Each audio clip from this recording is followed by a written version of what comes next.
गणपति बप्पा मोरिया।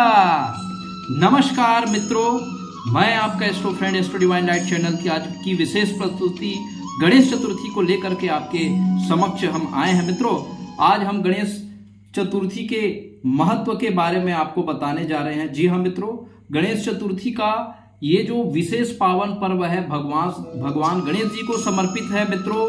और गणेश भगवान की पूरे विश्व में प्रथम पूजा की जाती है मित्रों। आज हम गणेश चतुर्थी विशेष सेशन में आपको बताएंगे कि गणपति महाराज की पूजा का शुभ मुहूर्त कब है, गणेश बप्पा को कब हम घर में विराजमान करेंगे, कब स्थापना करेंगे और चंद्र दर्शन क्यों निषेध माना जाता है इस दिन, इसके बारे में आज हम आपको बताने जा रहे हैं मित्रों। चलिए मित्रों, एक बार पुनः आप सभी का बहुत बहुत हार्दिक अभिनंदन आज के इस विशेष सेशन में गणेश चतुर्थी। मित्रों, गणेश चतुर्थी का शुभ मुहूर्त, गणेश चतुर्थी का यह पर्व भादो मास के शुक्ल पक्ष में चतुर्थी के दिन यह मनाया जाता है मित्रों। और इस दिन इस पर्व को पूरे भारतवर्ष ही नहीं बल्कि पूरे विश्व में बहुत ही धूमधाम से इस पर्व को मनाया जाता है मित्रों। तो चलिए मित्रों, दिनांक 18 सितंबर 2023 को समय दोपहर 12:39 से गणेश चतुर्थी शुरू हो जाएगी मित्रों। और यह दिनांक 19 सितंबर 2023 को दोपहर 1:43 तक ये शुभ मुहूर्त जो है वो रहने वाली है मित्रों। जी हाँ मित्रों, अगर गणेश जी का स्थापना करने के बारे में विचार कर रहे हैं तो स्थापना का सबसे शुभ मुहूर्त होगा मित्रों 19 सितंबर 2023 को 12:07 से लेकर के दोपहर 1:34 तक ये सबसे शुभ मुहूर्त है। जी हाँ मित्रों, गणेश जी बप्पा को घर लाने का जो शुभ मुहूर्त है मित्रों वो 19 सितंबर 2023 को रवि योग में, और अगर भक्तगण 18 सितंबर को लाना चाहते हैं तो अभिजीत मुहूर्त में सुबह 11:51 से दोपहर 12:40 के बीच में गणेश जी को स्थापित कर सकते हैं, घर में ला सकते हैं। लेकिन राहु काल दिनांक 18 सितंबर 2023 को 3:18 से शाम 4:50 तक रहेगी मित्रों। इस समय किसी भी प्रकार का शुभ कार्य नहीं करना है मित्रों। जी हाँ मित्रों, गणेश चतुर्थी के दिन चंद्र दर्शन को निषेध माना गया है शास्त्र के अनुसार, इसलिए इस दिन चंद्र दर्शन नहीं करना है मित्रों। इसके पीछे एक पौराणिक कथाएं हैं जिसको हम आपके सामने प्रस्तुत कर रहे हैं। एक बार की बात है, भगवान गणेश जी मूषक के सवारी में वो सैर करने के लिए जा रहे थे, तो मूषक के सामने अचानक सांप आने के कारण मूषक जो है भयाक्रांत हो गए और भगवान गणेश जी अपने वाहन से जमीन पर गिर गए। और इसे देख करके चंद्रदेव ने भगवान गणेश जी का उपहास किया, और उपहास करने के परिणाम स्वरूप जब भगवान गणेश जी को क्रोध आया तो उन्होंने चंद्रमा को श्राप दे दिया।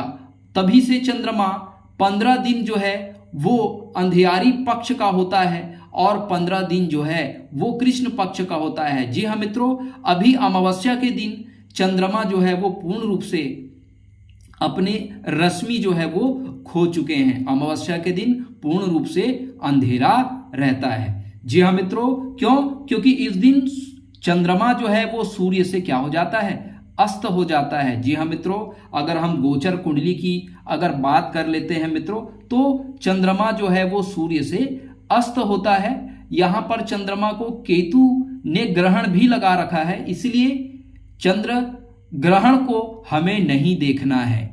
तो भगवान गणेश जी के उपहास जब चंद्रमा ने किया तो गणेश जी को क्रोध आया और चंद्रमा को श्राप दिया कि जो कोई भी अगर गणेश चतुर्थी के दिन चंद्रमा के दर्शन करते हैं तो उसे कोई कलंक लग सकता है, कोई आरोप लग सकता है, कोई लांछन लग सकता है। जी हाँ मित्रों, तो इस दिन चंद्र दर्शन को सर्वथा वर्जित करना चाहिए हमारे शास्त्र के अनुसार। और किस समय आपको चंद्रमा का दर्शन नहीं करना है? जी हाँ मित्रों, दिनांक 18 सितंबर को दोपहर 12:39 से लेकर के रात्रि 8:10 के बीच। जी हाँ मित्रों, इस दरमियान आपको चंद्र दर्शन नहीं करना है। चंद्रमा रात्रि 8:38 पे अस्त होने जा रहे हैं। तो जी हाँ मित्रों, आपको इस समय का विशेष रूप से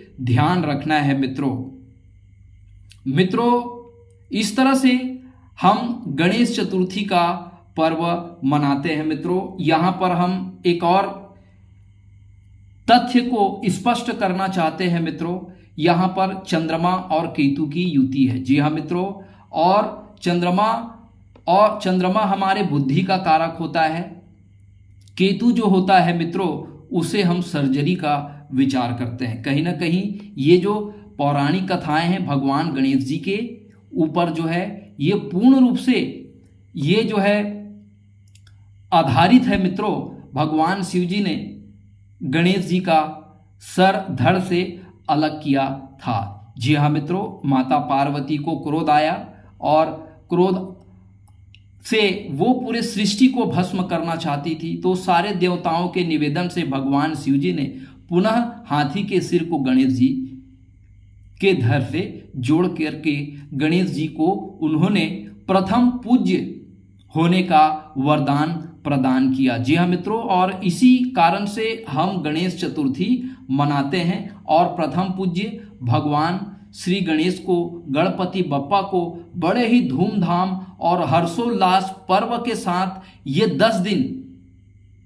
भादों के शुक्ल पक्ष के चतुर्थी से लेकर के भादों के शुक्ल पक्ष चतुर्दशी तक हम गणेश जी का बहुत ही विधि विधान से, श्रद्धा भाव से हम पूजा करते हैं। गणेश जी का हम स्वागत करते हैं और बिल्कुल अपने परिवार की तरह, अपने मित्र की भांति, अपने इष्ट देव की भांति भगवान गणेश जी का हम स्वागत करते हैं। भगवान गणेश जी का हम स्थापना करते हैं और स्थापना करके गणेश जी को पूरे समर्पित भाव से, श्रद्धा भाव से हम पूजा करते हैं। गणेश जी हमारे संकट को हरने वाले होते हैं। मित्रों, गणेश जी के बारे में ऐसा कहा जाता है कि गणेश जी को बहुत जल्दी गुस्सा आ जाता है और गुस्सा आने पर वो अपने जो शत्रु है उनको वो श्राप दे सकते हैं। इसलिए मित्रों, और गणेश जी बाल स्वरूप है, बाल गणेश की पूजा की जाती है और बहुत जल्दी अपने भक्तों पर प्रसन्न भी हो जाते हैं और भक्तों को रिद्धि सिद्धि यश कीर्ति का वरदान प्रदान करते हैं, बुद्धि का वरदान प्रदान करते हैं। मित्रों, यहाँ पर बुध जो है वो सूर्य की राशि में है और इसलिए बुध सहस्त्र सूर्य के तेज के बराबर है। भगवान गणेश जी सहस्त्र सूर्य के तेज के समान हैं और इस तरह से भगवान गणेश जी ने ही महाभारत की रचना की। भगवान गणेश जी वेद शास्त्रों की रचना किए। तो भगवान गणेश जी को बुद्धि के प्रदाता, बुद्धि के मालिक के नाम से जाना जाता है। एक बार की बात है मित्रों, जब भगवान शिव जी ने अपने पुत्र गणेश और कार्तिकेय की परीक्षा ली और उन्होंने कहा कि आपको विश्व की परिक्रमा करना है। अपने पुत्रों को उन्होंने संबोधित किया कि पुत्र, विश्व की जो पहले परिक्रमा करेगा उनको मैं प्रथम पूज्य होने का वरदान दूंगा। और जैसे ही ये बात कार्तिकेय को पता चला तो कार्तिकेय अपने मयूर वाहन में बैठ करके उन्होंने सारे विश्व की यात्रा शुरू कर दी और बुद्धिमान गणेश जी को जब ये बात पता चली तो उन्होंने एक युक्ति सूची और उस युक्ति के अनुसार उन्होंने अपने माता पिता के चारों ओर परिक्रमा करके अपने माता पिता की कृपा और आशीर्वाद प्राप्त हुई और उसके इस प्रयास को देखकर, उसकी इस बौद्धिक क्षमता को देखकर, बुद्धि कौशल को देख करके भगवान शिव जी प्रसन्न हुए और गणेश जी को वरदान दिए कि इस पूरे संसार में सर्वप्रथम आपकी पूजा होगी और आपकी पूजा के बिना कोई भी पूजा सफल नहीं होगा। तो इस तरह से भगवान गणेश जी को वरदान प्राप्त हुआ।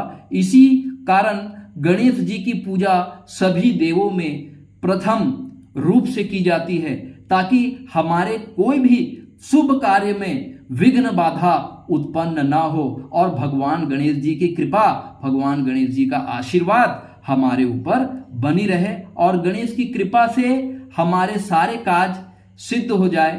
तो इस तरह मित्रों, भगवान गणेश जी की भी हमें पूरे विधि विधान से इस 10 दिन हमें पूजा करनी है और जब अनंत चतुर्दशी आएगा तो भगवान गणेश जी को उसी सम्मान के साथ हम उसे विदा देंगे और पुनः लौट के आने के लिए उनसे हम प्रार्थना करेंगे।